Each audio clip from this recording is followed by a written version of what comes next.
됐어. 그냥 두고 와. 감사 오면 산책 보내면 되지. 걱정 마. 감사팀도 다 아는 사이야. 오늘 이야기의 시작은 한 통의 익명 편지였습니다. 겉으로는 평범해 보이던 한 요양원. 그러나 그 지하에는 아무도 몰랐던 충격적인 비밀이 숨겨져 있었습니다.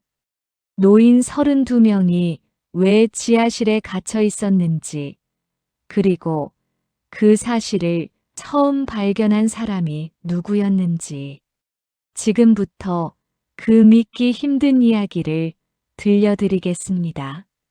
이 채널에서는 우리 주변에서 실제로 일어날 법한 인생 이야기와 사회 속 숨겨진 사연들을 라디오 드라마 형식으로 전해드립니다. 이런 이야기가 궁금하시다면 구독과 좋아요, 그리고 알림 설정까지 해두시면 다음 이야기에서도 함께 하실 수 있습니다. 그럼 지금부터 요양원 지하실에서 시작된 그날의 이야기를 들어보겠습니다.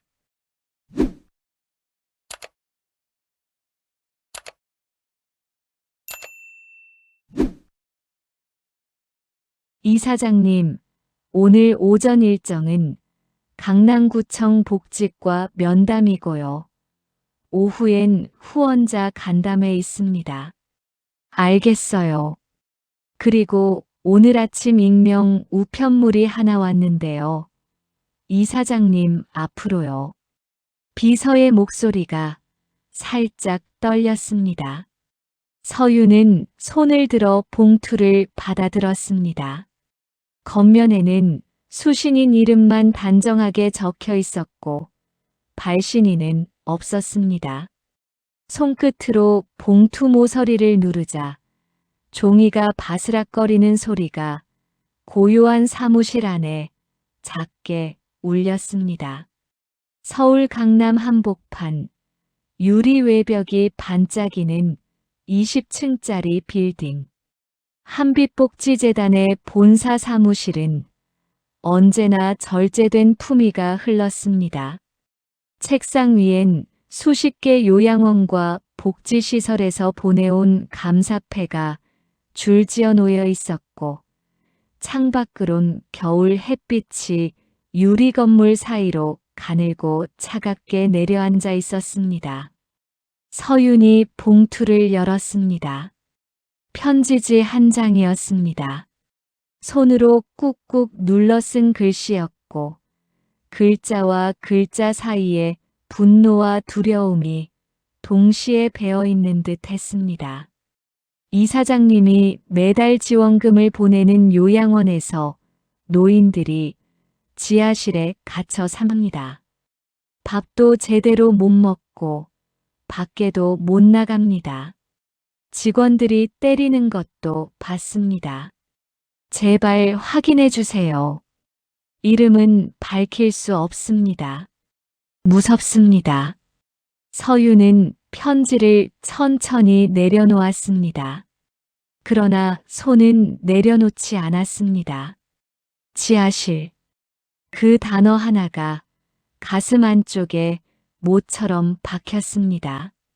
한빛복지재단은 지난 22년 동안 전국 37개 요양시설의 운영비를 지원해온 기관이었습니다.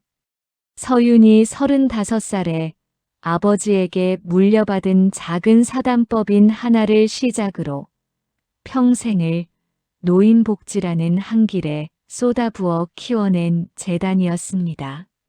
매년 국정감사에서 우수복지법인으로 선정되었고 보건복지부 장관 표창을 3번 받았습니다.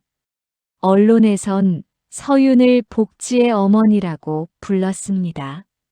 그리고 그 재단의 이름 아래에서 노인들이 지하실에 갇혀 있다고 누군가가 손 떨며 편지를 썼습니다.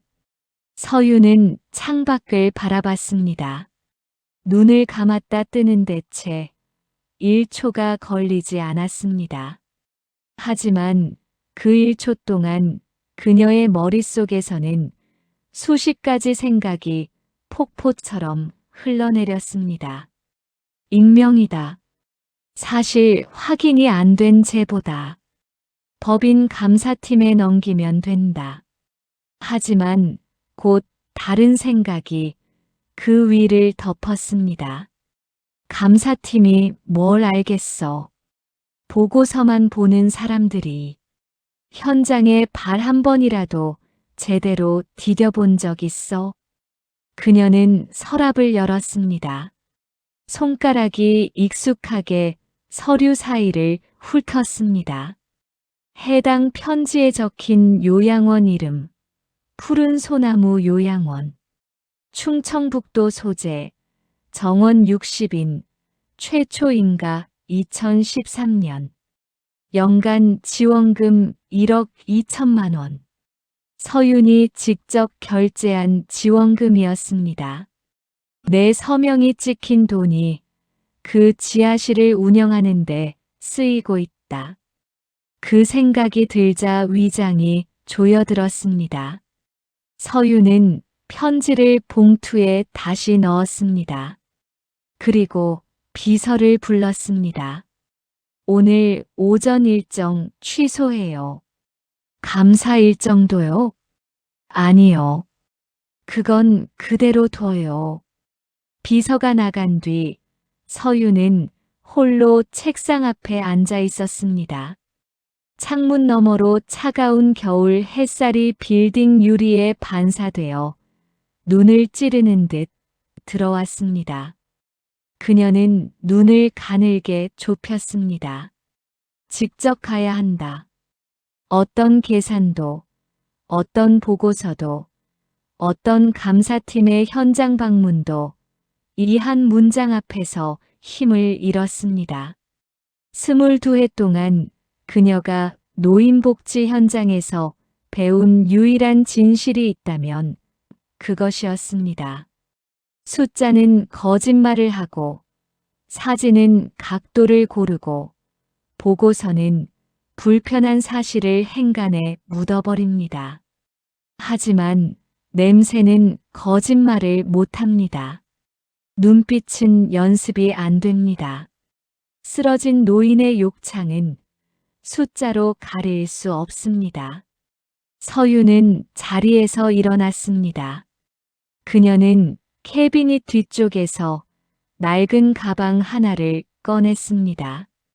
이사장실이 아닌 다른 어딘가로 나갈 때만 쓰는 가방이었습니다. 명품도 아니었고 고급 소재도 아니었습니다. 그저 오래되고 낡아서 어디 어울리지 않는 그런 가방이었습니다. 딱 좋아. 요양보호사가 들만한 가방이네. 서윤의 입가에 아주 작게 그러나 날카로운 미소가 스쳤습니다. 출발은 사흘 뒤였습니다. 서윤은 그 사흘 동안 아무에게도 말하지 않았습니다. 감사팀에게도, 법무팀에게도, 심지어 가장 오래된 부이사장에게도 말하지 않았습니다. 입이 많으면 준비가 먼저 끝납니다. 그 사실을 그녀는 20년 넘게 경영을 하며 뼛속 깊이 알고 있었습니다. 대신 조용히 혼자서 준비했습니다. 우선 위장 신분이 필요했습니다. 서윤은 개인 루트를 통해 요양보호사 자격증 사본을 하나 만들었습니다. 이름은 김은정. 나이는 자신의 실제 나이와 비슷하게 맞췄습니다. 너무 젊으면 경력이 성립되지 않고 너무 나이가 많으면 신입 채용이 어색합니다. 그녀는 구인 사이트에 올라온 푸른 소나무 요양원의 공고를 확인했습니다. 극구, 경력 무관, 즉시 출근 가능자 우대. 급구라는 건 사람이 자꾸 그만두고 있다는 뜻이야. 서윤은 전화로 간단한 면접을 마쳤습니다. 목소리를 조금 낮추고 말끝을 흐렸습니다. 부드럽고 조금은 자신 없는 말투로 시골 생활에도 괜찮으세요? 전화기 너머 담당자는 귀찮은 듯 물었고 서윤은 네, 괜찮습니다라고 답했습니다. 그게 전부였습니다. 채용이 너무 쉽게 됐습니다. 그것 자체가 이미 이상한 신호였습니다. 출발 전날 밤, 서윤은 거울 앞에 섰습니다. 눈 밑 그늘을 강조하는 파운데이션을 바르고 머리는 단정하게 아래로 묶었습니다. 이사장 정서윤이 아닌 요양보호사 김은정의 얼굴을 만들어야 했습니다. 화려함을 지웠습니다. 피로를 더했습니다. 당당함 대신 눈을 조금 내리깔았습니다. 사람은 옷이 아니라 눈빛을 본다. 거울 속 여자는 낯설었습니다. 그러나 나쁘지 않았습니다. 충분히 눈에 띄지 않는 얼굴이었습니다. 다음 날 새벽 6시, 서윤은 고급 아파트 지하 주차장에 세워둔 자신의 승용차 옆을 그냥 지나쳤습니다. 대신 지하철을 탔습니다. 서울 고속버스 터미널까지 걸어서 이동했고 충북 방향 시외버스 표를 현금으로 샀습니다. 카드를 쓰면 기록이 남았습니다. 버스는 낡고 좌석이 딱딱했습니다. 옆자리엔 짐 가방을 잔뜩 쌓아 올린 할머니가 앉아 있었습니다. 창문엔 성에가 끼어 있었고 버스 안은 낡은 히터 냄새와 사람 냄새가 섞여 있었습니다. 서윤은 창가에 기대어 바깥을 바라봤습니다. 서울을 벗어나자 건물들이 낮아졌고 낮아진 건물들 사이로 회색빛 겨울 들판이 펼쳐졌습니다. 노는 이미 걷어들인 지 오래되어 집단 면묶음만 군데군데 쓰러져 있었습니다. 내가 지금 뭘 하려는 걸까? 잠깐 그 생각이 스쳤습니다. 그러나 서윤은 그 생각을 오래 붙들지 않았습니다. 정서윤 이사장이라면 당연히 보고서를 받고 감사팀을 보냈겠지요. 하지만 그건 이미 실패한 방법이었습니다. 22년 동안 재단을 운영하면서 배운 것이 있다면 시스템은 언제나 시스템이 보여주고 싶은 것만 보여준다는 사실이었습니다. 현장에 발을 딛지 않으면 아무것도 알 수 없었습니다. 버스가 소도시 터미널에 들어섰습니다. 작은 시내였습니다. 중심가에는 문을 닫은 가게가 열린 가게보다 많았고 거리를 걷는 사람 대부분이 노인이었습니다. 서윤은 가방을 들고 버스에서 내렸습니다. 바람이 옷깃 사이를 파고들었습니다. 냉기가 날카로웠습니다. 서윤은 택시를 잡아타며 요양원 주소를 건넸습니다. 기사가 룸미러로 그녀를 한번 흘겨봤습니다. 거기 취직하러 가세요? 네. 오래 일한 분들 별로 없던데. 더 이상 말을 잇지 않았습니다. 서윤도 묻지 않았습니다. 푸른 소나무 요양원은 마을 외곽, 야트막한 야산 아래에 자리하고 있었습니다. 입구에는 소나무 그림이 그려진 간판이 달려 있었고 그 아래 어르신들의 행복한 보금자리라는 문구가 새겨져 있었습니다. 외벽은 비교적 깨끗했고 마당 한켠에는 꽃나무가 심어져 있었습니다. 언뜻 보면 문제없는 시설처럼 보였습니다. 하지만 서유는 멈추지 않고 시선을 계속 움직였습니다. 창문이 너무 조용하다. 60인 정원의 시설이라면 창가에 노인 한두 명은 보여야 합니다. 낮 시간임에도 어떤 창문에도 사람의 기척이 없었습니다. 마당에는 아무도 없었습니다. 겨울이라도 날씨가 맑은 날이면 잠깐이라도 바깥 바람을 쐬게 합니다. 복지 기준에도 그렇게 명시되어 있었습니다. 사람을 밖에 내보내지 않는다는 뜻이야. 서유는 표정을 정리하고 입구를 들어섰습니다. 사무실에서 나온 것은 30대 초반의 여직원이었습니다. 화장이 짙었고 인상이 날카로웠습니다. 서류를 들고 나와 위아래를 훑어보고 말했습니다. 김은정 씨, 오늘부터 바로 일해요. 신입 교육 같은 거 없어요. 서유는 고개를 끄덕였습니다. 네, 알겠습니다. 안으로 들어서자 소독약 냄새가 먼저 났습니다. 그런데 그 소독약 냄새 아래에 아주 낮고 끈적한 무언가가 깔려 있었습니다. 곰팡이 냄새였습니다. 건물이 오래된 탓이라고 생각할 수도 있었지만 서유는 그렇게 넘기지 않았습니다. 소독약을 너무 많이 뿌렸다. 숨기려는 거야. 1층 복도는 환했습니다. 도배가 새로 된 흔적이 있었고 바닥도 깨끗했습니다. 복지부 감사가 며칠 후라는 사실을 그녀는 파악하고 있었습니다. 그 준비의 흔적이 눈에 보였습니다. 여직원은 서윤에게 작은 락커룸 하나를 배정해 줬습니다. 그리고 유니폼을 건넸습니다. 서윤은 유니폼으로 갈아입으며 조심스럽게 주위를 살폈습니다.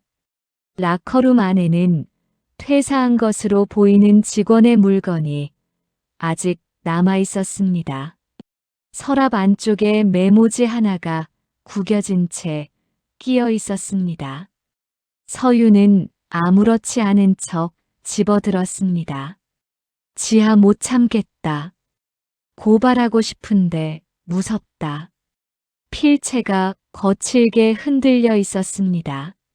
아마 서둘러 혹은 손을 떨며 쓴 글씨였을 겁니다. 그날 오후 서유는 1층에서 근무를 시작했습니다. 배식을 돕고 어르신들의 이동을 보조하는 일이었습니다. 그런데 이상한 점이 있었습니다. 1층엔 노인이 많지 않았습니다. 정원이 60명인데 보이는 인원은 20명이 채 되지 않았습니다. 분명 입소자 명단에는 60명이 적혀 있었습니다. 그런데 제가 하루 종일 봤던 노인은 20몇 명뿐이었습니다. 나머지 사람들은 어디에 있는 걸까요? 그때 복도 끝에서 직원 한 명이 급하게 문을 잠그는 모습을 봤습니다. 요양원에서 가장 오래된 문, 아무도 가까이 가지 않는 문이었습니다. 그 문 뒤에 무엇이 있는지 저는 아직 몰랐습니다. 나머지는 어디 있는 걸까요? 서유는 복도를 천천히 걸으며 구조를 파악했습니다. 그러다가 1층 끝 세탁실 옆에서 철제 문 하나를 발견했습니다. 자물쇠는 걸려 있지 않았습니다. 문 아래쪽으로 가느다란 냉기가 새어나왔습니다. 그 냉기와 함께 익숙한 냄새가 흘러나왔습니다. 곰팡이 냄새였습니다. 소독약이 없었기 때문에 그대로 올라왔습니다. 서유는 주위를 빠르게 살폈습니다. 아무도 없었습니다. 그녀는 손잡이를 당겼습니다. 문이 삐걱 열렸습니다. 차가운 공기가 한꺼번에 밀려왔습니다. 코를 파고드는 냄새는 곰팡이만이 아니었습니다. 소변 냄새가 그 안에 섞여 있었습니다. 계단이 보였습니다. 콘크리트 계단이었고 전구 하나만 달랑 켜진 채 아래로 뻗어 있었습니다. 서유는 발을 내디뎠습니다. 계단을 내려갈수록 냄새가 짙어졌습니다. 습기가 오단까지 스며드는 것이 느껴졌습니다. 바닥에 내려서자 긴 복도가 나타났습니다. 형광등 몇 개가 깜빡이며 복도를 간헐적으로 밝혀주고 있었습니다. 그리고 방이 있었습니다. 문이 열려 있었습니다. 안에는 낡은 철제 침대가 다닥다닥 붙어 있었습니다. 침대 위에 혹은 침대 옆 구석에 놓인 낡은 휠체어 위에 노인들이 있었습니다. 담요는 얇았습니다. 창문은 작았고 그마저도 반쯤 막혀 있었습니다. 햇빛은 들어오지 않았습니다. 노인 한 명이 천천히 고개를 들어 서윤을 바라봤습니다. 새로 온 사람이야? 서윤의 심장이 쿵 내려앉았습니다. 그녀는 목소리를 가다듬었습니다. 어르신 여기서 지내세요? 노인은 오랫동안 아무 말도 하지 않았습니다. 그러다가 천천히 쓸쓸하게 웃었습니다. 위층은 원장하고 직원들 숙소야. 그 말이 서윤의 가슴을 관통했습니다. 직원들 숙소. 노인들은 지하에 있고 직원들은 위에 있습니다. 그 구조가 이 요양원이 어떤 곳인지 단 한 문장으로 설명해주고 있었습니다. 서유는 지하를 발견한 그날 밤 잠을 이루지 못했습니다. 직원들에게 배정받은 방은 2층이었습니다. 침대에 누웠지만 눈을 감을 수 없었습니다. 지하에서 맡았던 냄새가 코에 남아있는 것 같았습니다. 세어봤다. 지하에만 32명. 정원의 절반 이상이 지하에 있었습니다. 다음 날부터 서유는 체계적으로 움직였습니다. 업무 중에 자연스럽게 시설 전체를 파악하는 것이 목표였습니다. 요양보호사라는 위치는 그것을 가능하게 해주었습니다. 배식을 돕고 어르신들의 기저귀를 갈고 식사 보조를 하며 이동하다 보면 시설 어디든 들어갈 수 있었습니다. 문제는 하루 이틀 사이에 낱낱이 드러났습니다. 아침 배식 시간이었습니다. 지하복도에 배식 카트가 들어왔습니다. 서유는 배식을 거들며 식판을 살폈습니다. 국은 식어 있었고 반찬은 2가지뿐이었습니다. 오이 무침과 콩자반. 그런데 콩자반에서 이상한 냄새가 났습니다. 서유는 자연스럽게 식판을 들어 코에 가까이 댔습니다. 상했다. 어제 남은 것을 그대로 올린 것이 분명했습니다. 그녀는 고개를 들어 담당 직원 박금자를 바라봤습니다. 이거 어제 거 아닌가요? 박금자는 서윤의 말을 들은 척도 하지 않고 카트를 밀며 말했습니다. 가만히 앉아 있어. 노인을 향한 말이었습니다. 몸을 조금 일으켜 식판을 보려던 노인의 어깨를 그녀는 손으로 탁 눌러 눕혔습니다. 노인은 아무 말 없이 눈을 감았습니다. 저항하지 않았습니다. 이미 익숙한 듯 했습니다. 서윤의 손이 떨렸습니다. 주먹을 쥐었습니다. 지금 소리 지르면 안 돼. 아직은 아니야. 그날 오후 서윤은 휠체어에 탄 노인 한 명을 돌보고 있었습니다. 말이 없는 분이었고 눈빛만 간간히 움직였습니다. 기저귀를 갈다가 서윤은 숨을 삼켰습니다. 허벅지 안쪽에 붉게 짓무른 자국이 있었습니다. 욕창의 촉이 징후였습니다.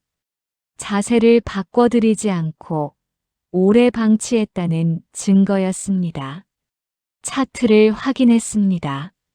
마지막 체위 변환 기록이 사흘 전이었습니다. 서윤은 기록을 손가락으로 짚으며 말했습니다. 어르신 체위 변환을 사흘째 안 했네요. 옆에 있던 직원이 무심하게 대꾸했습니다. 바빠서요. 바빠서. 그 두 글자가 서윤의 귓속에서 한동안 울렸습니다. 그날 저녁엔 더 충격적인 장면을 목격했습니다. 지하복도를 지나던 중 방 안에서 소리가 들렸습니다. 쾅 하는 둔탁한 소리였습니다. 서윤은 걸음을 멈추고 방 안을 봤습니다. 박금자가 침대 손잡이를 손바닥으로 치며 노인에게 소리를 지르고 있었습니다. 화장실 가고 싶으면 미리 말하라고 했잖아요. 왜 그걸 못해요? 노인은 몸을 잔뜩 움츠리고 있었습니다. 이불 안에서 무릎을 끌어당겨 최대한 작게만 채로 서윤은 복도 벽에 등을 기댔습니다. 눈을 감았습니다. 이건 방임이 아니야. 학대야. 복지사로 수십 년을 일하면서 이사장으로 수백 개 시설을 감독하면서 서윤이 이렇게 현장 가까이에 서본 것은 얼마만이었는지 모르겠습니다. 보고서 속의 수치, 감사표의 체크 항목들. 그것들이 이 냄새와 이 소리를 어떻게 담을 수 있겠습니까? 서윤은 그날 밤 자신의 방에서 메모를 꺼냈습니다.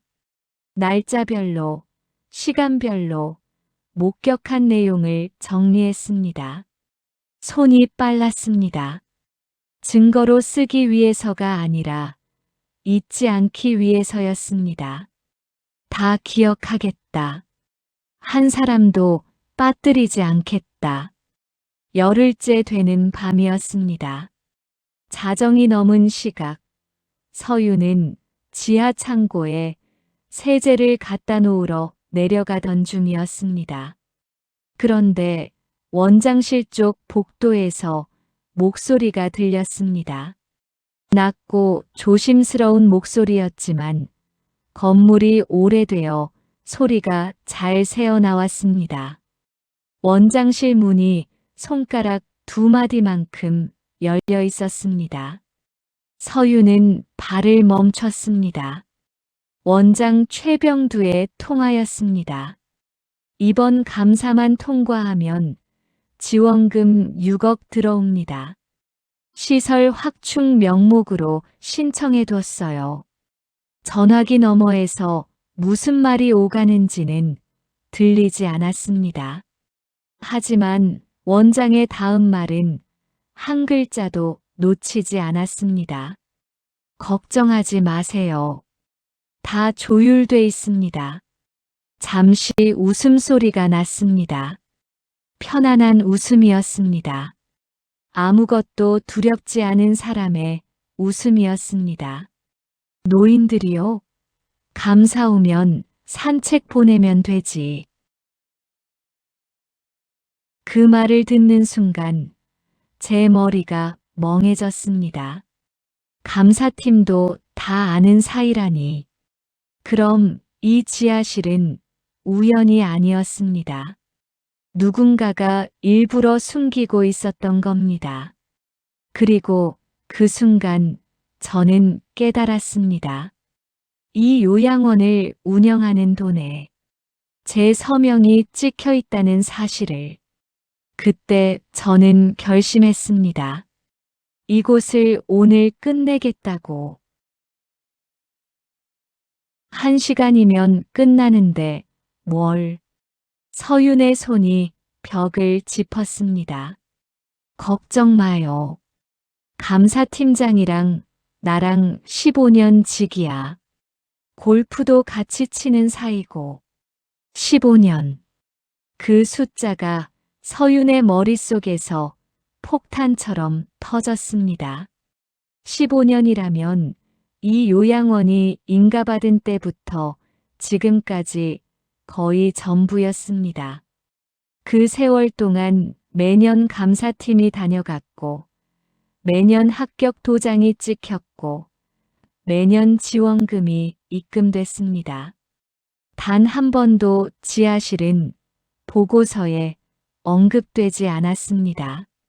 단 한 번도 노인들의 욕창이 문제로 기록되지 않았습니다. 상한 음식이 배식된 날도, 직원이 노인을 밀치던 날도, 차트 기록이 사흘씩 비어있던 날도 전부 통과였습니다. 내가 서명한 돈이 내 재단 이름으로. 서윤은 눈을 감았습니다. 위장이 뒤틀리는 것이 느껴졌습니다. 손끝이 차가워졌습니다. 하지만 쓰러질 수 없었습니다. 지금 이 자리에서 쓰러지면 아무것도 끝나지 않습니다. 원장의 통화가 이어졌습니다. 아, 그리고 이번에 신입 하나 들어왔는데 좀 이상해요. 자꾸 이것저것 물어보고 지하에도 혼자 내려가더라고요. 감사 끝나면 바로 잘라야겠어요. 서윤의 몸이 굳었습니다. 나를 말하는 거야. 이미 눈치를 챈 것이었습니다. 아직 정체를 모르는 것뿐이지 서윤이 수상하다는 것은 알고 있었습니다. 시간이 없었습니다. 감사는 이틀 후였습니다. 서윤은 소리 없이 복도를 빠져나왔습니다. 발끝으로 걸으며 지하로 내려갔습니다. 노인들이 자는 방 앞에서 걸음을 멈췄습니다. 문틈 사이로 안을 들여다봤습니다. 어둠 속에서 숨소리들이 들렸습니다. 얕고 불규칙한 숨소리들, 마른 기침 소리, 그리고 가끔 끙끙대는 소리, 통증이거나 악몽이거나. 서윤은 문에 이마를 댔습니다. 이틀만 더, 딱 이틀만. 방으로 돌아와 메모지를 꺼냈습니다. 오늘 들은 내용을 그대로 받아 적었습니다. 시간, 장소, 발언 내용. 손이 빠르게 움직였습니다. 잉크가 번질 만큼 세게 눌러 썼습니다. 감사팀장과 15년 지기, 골프 친구, 지원금 6억, 노인들은 산책 보내면 된다. 증거가 필요해. 종이에 적힌 것 말고 사람이 직접 보는 것. 서윤은 결심을 굳혔습니다. 감사팀이 들어오는 그날 직접 나서기로 했습니다. 보고서를 들고 외부에서 고발하는 것은 시간이 걸립니다. 원장이 먼저 증거를 인멸하고 직원들이 입을 맞추고 노인들이 다른 곳으로 이송될 수 있습니다. 이미 수십 년을 버텨온 시스템이었습니다. 그 시스템을 흔들려면 그 한가운데서 아무도 도망칠 수 없는 순간에 터뜨려야 했습니다. 그날 내가 직접 선다. 서윤의 눈빛이 처음으로 단단하게 굳었습니다. 감사 전날 새벽 2시였습니다. 서윤은 장결의 소리를 들었습니다. 쿵 하는 둔탁한 소리였습니다. 그 문은 낮에도 항상 잠겨있던 문이었습니다. 직원들은 모두 창고라고 말했지만 그날 밤 저는 처음으로 그 문 앞에 서게 됐습니다. 그리고 그때였습니다. 문 안쪽에서 아주 희미한 소리가 들렸습니다. 분명 사람 목소리였습니다. 그 순간 저는 알았습니다. 이 요양원에는 아직 아무도 모르는 공간이 있다는 것을. 침대에서 뭔가 떨어지는 소리, 이어서 낮은 신음소리가 지하복도를 타고 올라왔습니다. 서윤은 이불을 걷어차고 뛰어내려갔습니다. 지하복도 끝방. 노인 박정수가 침대 아래 콘크리트 바닥에 쓰러져 있었습니다.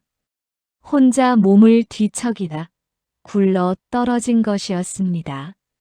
옆 침대의 노인이 손을 뻗어 전등 스위치를 찾고 있었지만 손이 닿지 않았습니다. 서윤은 바닥에 무릎을 꿇었습니다. 어르신, 저예요. 괜찮으세요? 대답이 없었습니다. 눈은 떠 있었지만 초점이 흔들렸습니다. 서윤은 손전등으로 몸 상태를 살폈습니다. 그리고 숨을 삼켰습니다. 엉치와 허벅지 안쪽에 욕창이 심각하게 번져 있었습니다. 살이 짓무르는 정도가 아니었습니다. 조직이 안쪽으로 패여 있었습니다. 색이 검붉었습니다. 냄새가 났습니다. 감염이 이미 시작된 상태였습니다. 최소 23주는 방치된 상처였습니다. 서윤은 욕이 목구멍까지 올라오는 것을 삼켰습니다. 지금 감정을 쏟아낼 때가 아니었습니다. 당직 직원을 불렀습니다. 발소리가 느릿하게 내려왔습니다. 당직 직원 이수현이 하품을 하며 나타났습니다. 휴대폰을 손에 들고 있었습니다. 무슨 일이에요, 새벽에? 어르신 욕창이 심각합니다. 당장 응급실 가야 해요. 이수현이 손전등 빛으로 노인을 한번 훑어봤습니다. 그리고 말했습니다. 감사 끝나고요. 서윤은 귀를 의심했습니다. 지금 뭐라고 하셨어요? 내일 감사 있잖아요. 어르신 병원 데려가면 기록 남고 감사팀이 물어보고 복잡해져요. 이틀만 기다리면 되잖아요. 이분 이틀 버티면 폐혈증 옵니다. 지금 냄새 안 맡아요? 이수현은 코를 살짝 찌푸렸다가 말했습니다.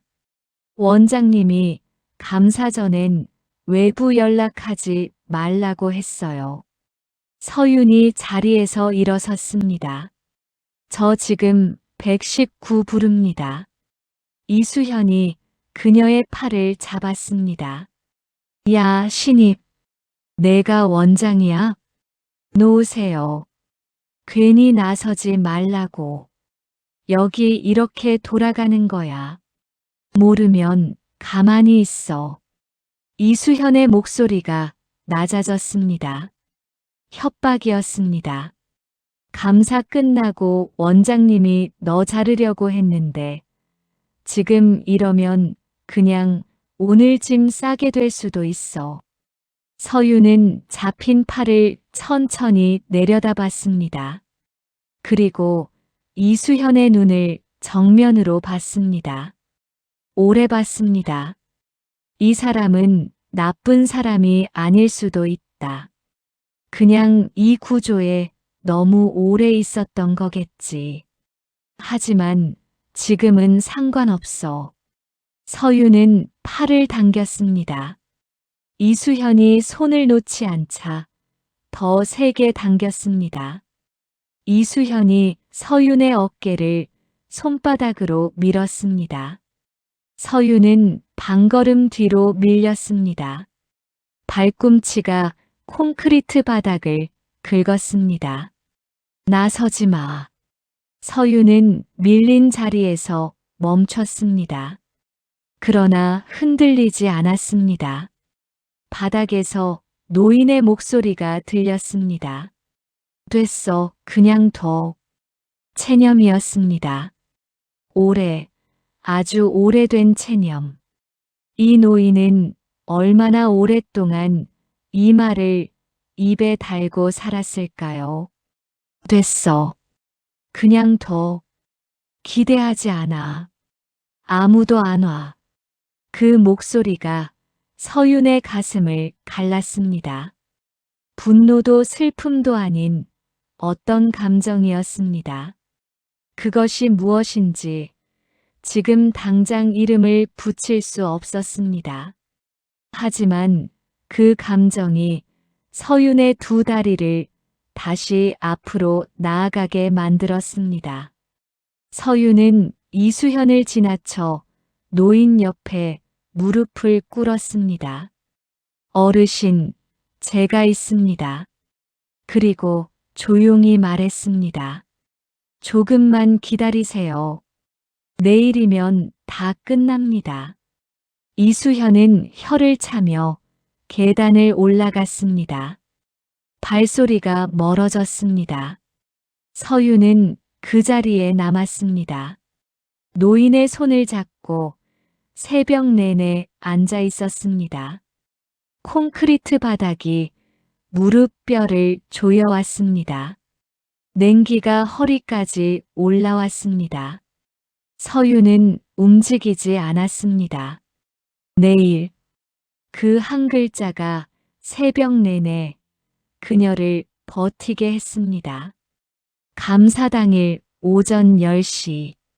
요양원이 이른 새벽부터 분주했습니다. 직원들이 자정 지나서부터 청소를 시작했습니다. 복도를 닦고 창문을 닫고 현관 앞에 화분을 내다 놓고 주방에 새 식재료를 채웠습니다. 박금자는 이리저리 뛰며 직원들을 다그쳤습니다. 저쪽 벽에 얼룩 안 지워졌어. 다시 해. 그리고 지하실 철문에 자물쇠가 채워졌습니다. 노인들은 한 명씩 위층으로 올려졌습니다. 깨끗하게 빤 옷을 입혔고 머리를 빗겨줬습니다. 가장 증상이 심한 노인들은 방 안에 눕혀두고 커튼을 쳤습니다. 감기 중이라는 메모지가 문에 붙었습니다. 나머지 노인들은 1층 거실에 배치됐습니다. 햇빛이 잘 드는 창가 자리. 새 과일이 담긴 바구니가 탁자 위에 올라갔습니다. 텔레비전에서는 트로트 음악이 흘러나왔습니다. 서유는 복도 끝에 서서 그 광경을 지켜봤습니다. 노인들은 시키는 대로 앉아 있었습니다. 표정이 없었습니다. 기뻐서 앉아 있는 것이 아니었습니다.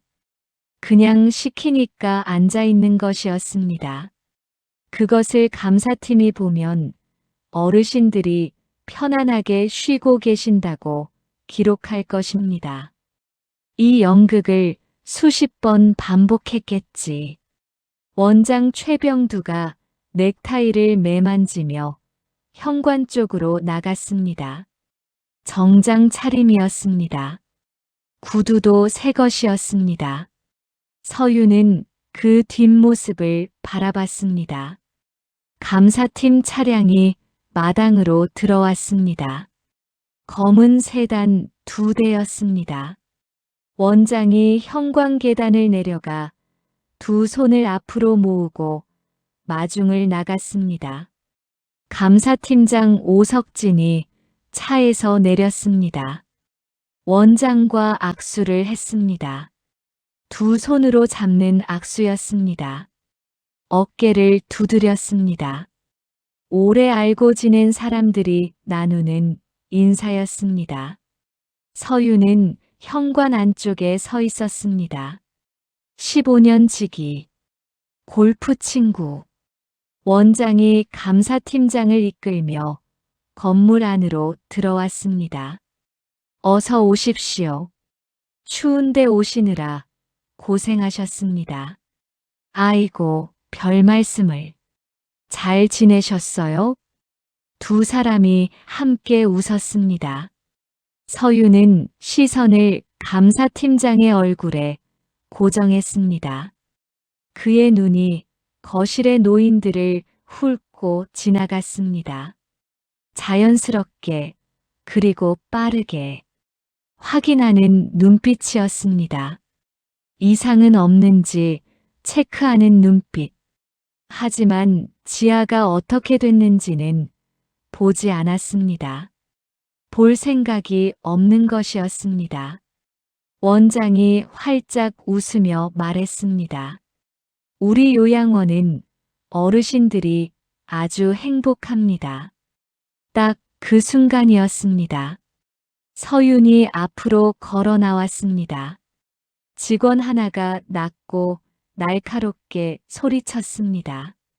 신입, 뒤로 가. 서윤은 멈추지 않았습니다.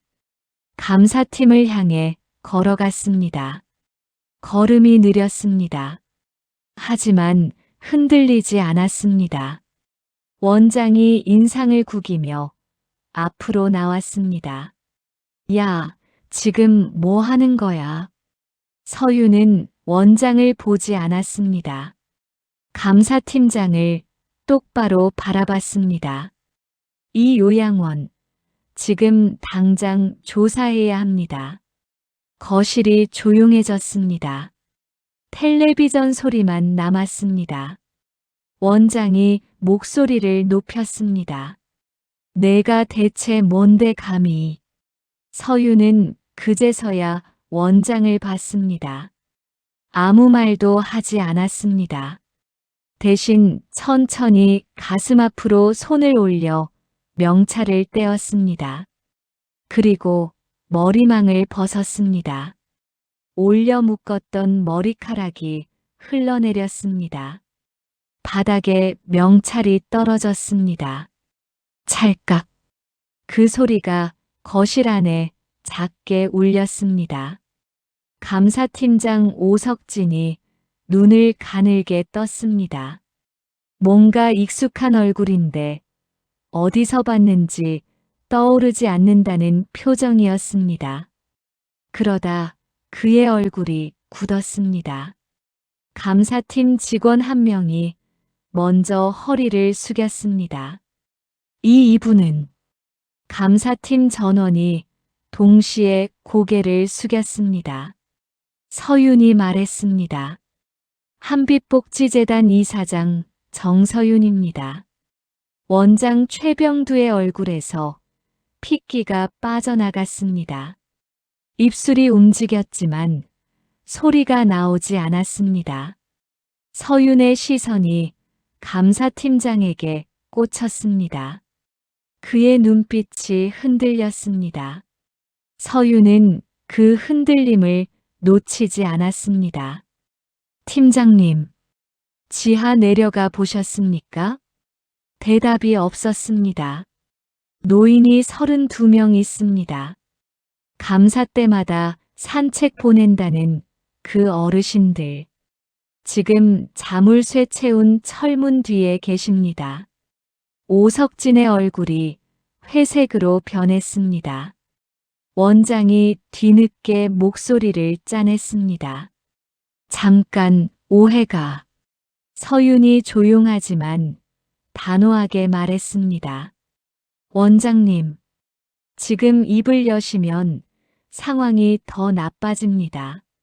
그 목소리에는 22년 동안 쌓아온 무게가 실려 있었습니다. 설득이 아니었습니다. 경고였습니다. 원장이 입을 다물었습니다. 서윤은 휴대폰을 꺼냈습니다. 복지부 긴급 신고 번호를 눌렀습니다. 그리고 감사팀장을 돌아봤습니다. 팀장님은 지금 선택하셔야 합니다. 협조하시겠습니까? 아니면 기록에 남기겠습니까? 오석진은 5초 동안 아무 말도 하지 않았습니다. 그리고 천천히 부하 직원을 돌아봤습니다. 경찰 연락해. 원장의 몸이 흔들렸습니다. 서윤은 그 모습을 끝까지 바라보지 않았습니다. 이미 지하를 향해 걷고 있었습니다.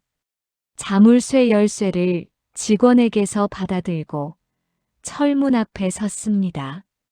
자물쇠를 돌렸습니다. 문이 열렸습니다. 차가운 공기가 나왔습니다. 그리고 겨울 오후의 빛이 계단 아래로 쏟아졌습니다. 32명의 노인들이 그 빛 속에 있었습니다. 침묵이 흘렀습니다. 지하실 문이 열린 채로 겨울 오후의 빛이 계단 아래로 길게 뻗어내려갔습니다. 서윤은 계단 위에 서 있었습니다. 아래를 내려다봤습니다. 노인들이 그 빛을 받고 있었습니다.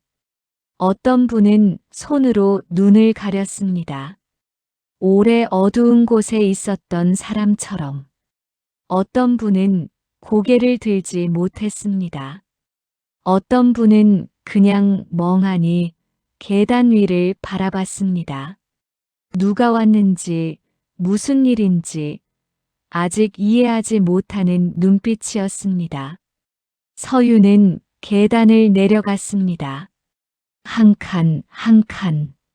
복도에 발을 딛자 냄새가 먼저 왔습니다. 곰팡이 냄새, 소변 냄새, 그리고 오래된 땀 냄새. 열흘 전 처음 이 계단을 내려왔을 때와 똑같은 냄새였습니다. 달라진 것은 아무것도 없었습니다. 문이 열렸을 뿐이었습니다. 문 하나가 열리는데 얼마나 걸렸나. 서윤은 복도를 걸었습니다. 방마다 들여다봤습니다. 낡은 침대, 얇은 담요, 녹슨 휠체어. 창문은 반쯤 막혀 있었고 그 사이로 오후 햇빛이 가늘게 들어왔습니다. 노인들은 서윤을 따라 시선을 움직였습니다. 아무도 말을 하지 않았습니다. 서윤이 먼저 찾은 것은 박정수 노인이었습니다. 전날 새벽 바닥에 쓰러진 채 됐어. 그냥 둬. 라고 말했던 그 노인이었습니다. 침대 위에 누워 있었습니다. 서윤이 들어서자 노인이 눈을 들었습니다. 서윤을 알아봤습니다. 새벽에 손을 잡아줬던 사람이라는 것을. 어르신, 병원 가셔야 합니다. 노인은 한참 동안 서윤을 바라봤습니다. 그 눈빛 안에 수많은 것이 들어 있었습니다. 불신, 체념, 그리고 아주 조금 남아있는 무언가.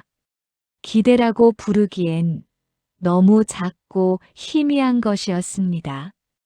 노인의 눈에서 눈물이 흘렀습니다. 소리가 없었습니다. 말도 없었습니다. 그냥 눈물이 흘렀습니다. 주름 사이로 천천히 오래. 이제 사람답게 살 수 있겠네요. 서유는 무릎을 꿇었습니다. 콘크리트 바닥이었습니다. 차갑고 딱딱했습니다. 노인의 손을 두 손으로 감쌌습니다. 손이 가늘었습니다. 뼈만 남은 것처럼 가벼웠습니다. 서유는 고개를 숙였습니다. 늦어서 죄송합니다. 그 말을 하는데 목이 메지 않으려고 이를 악물었습니다. 지금 울면 안 됐습니다. 아직 끝나지 않았습니다.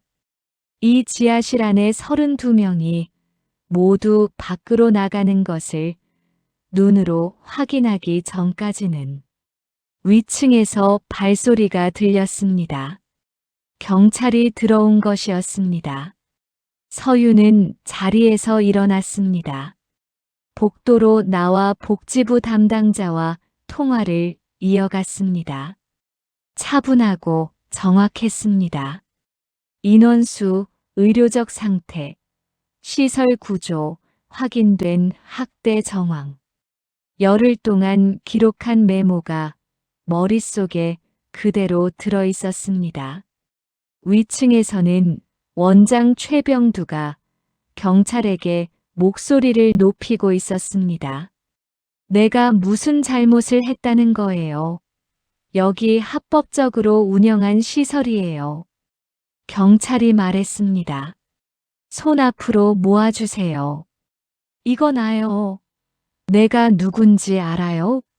군수하고도 아는 사이야. 서유는 그 소리를 들으며 계단을 올라왔습니다. 원장과 눈이 마주쳤습니다. 최병두의 눈에 공포가 들어 있었습니다. 그리고 그 공포 뒤에 분노가 있었습니다. 당신이 신입 직원이었어? 서유는 대답하지 않았습니다. 원장이 이를 갈며 말했습니다. 함정을 판 거잖아요. 이거 불법 아니에요? 서유는 그제야 입을 열었습니다. 조용했습니다. 그러나 또렷했습니다. 열흘 동안 직접 봤습니다. 상한 음식, 방치된 욕창, 자물쇠 채운 지하실.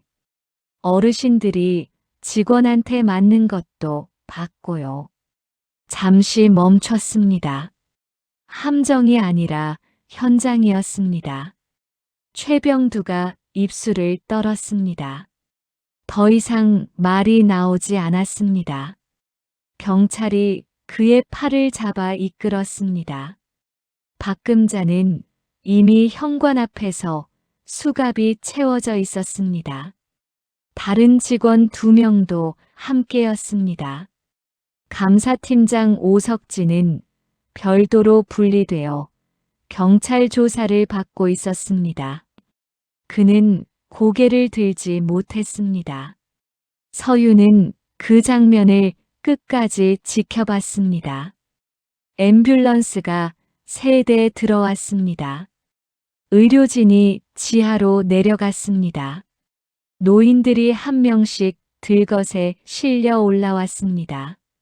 서유는 현관 앞에 서서 한 분 한 분이 지나갈 때마다 시선을 맞췄습니다. 어떤 분은 눈을 감고 있었습니다. 어떤 분은 두리번거렸습니다. 어떤 분은 서윤의 손을 잡으려 손을 뻗었습니다. 서윤은 그 손을 잡았습니다. 다 됐습니다. 이제 괜찮습니다. 마지막 앰뷸런스가 마당을 빠져나갔습니다. 사이렌 소리가 멀어졌습니다. 요양원 안이 텅 비었습니다. 조금 전까지 연극 무대처럼 꾸며놓았던 1층 거실에는 아무도 없었습니다.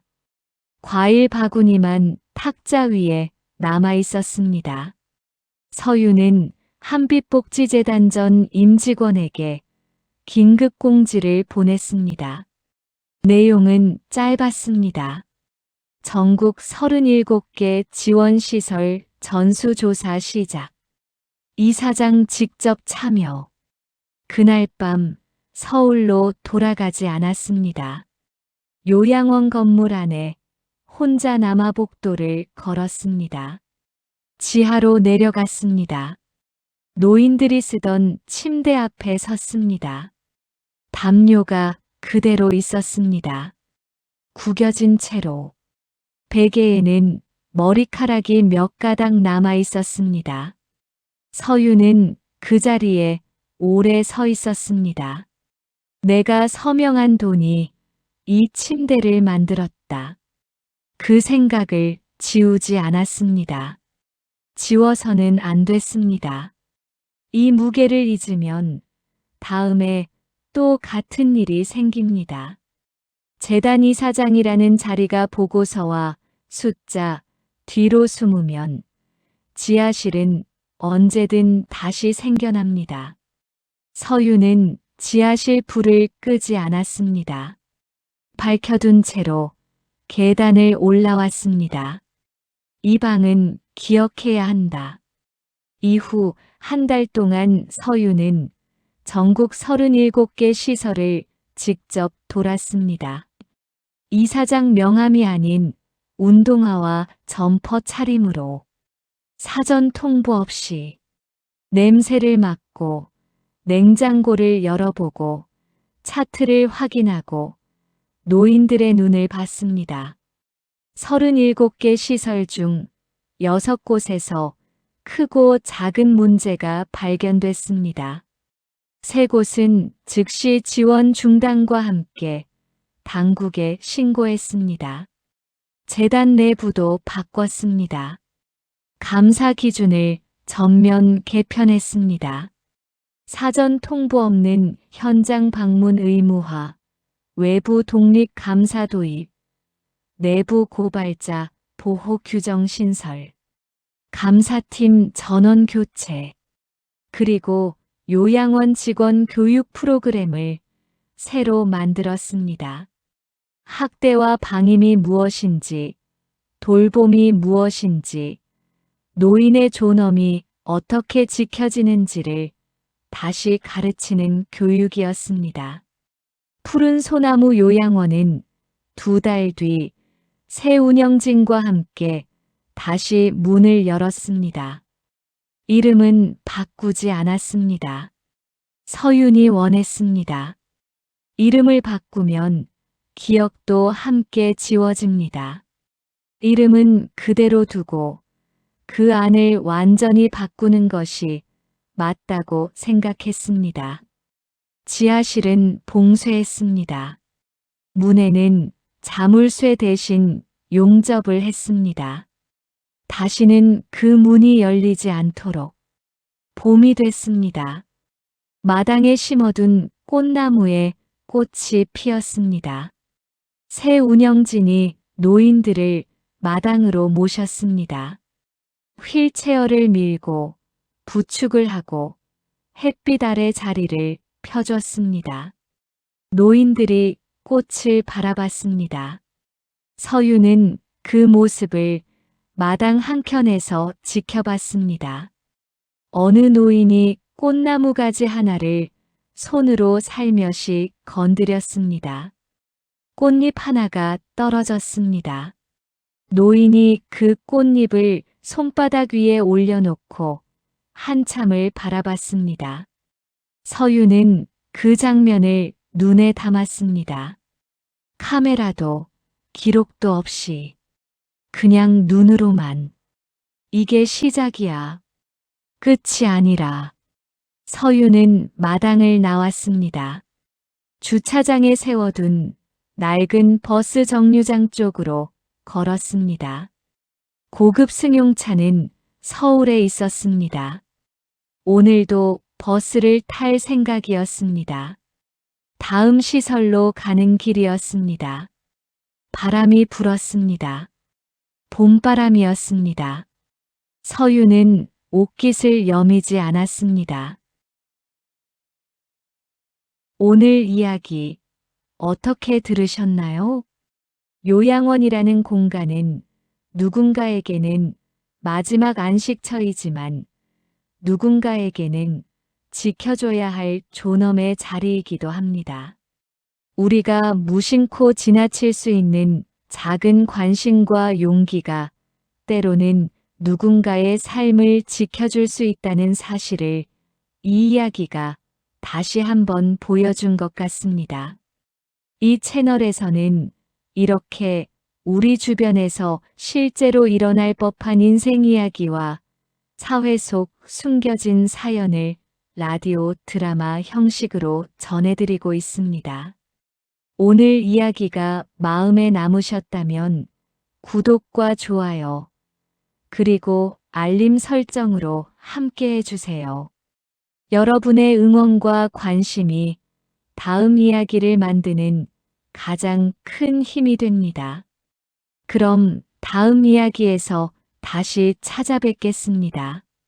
감사합니다.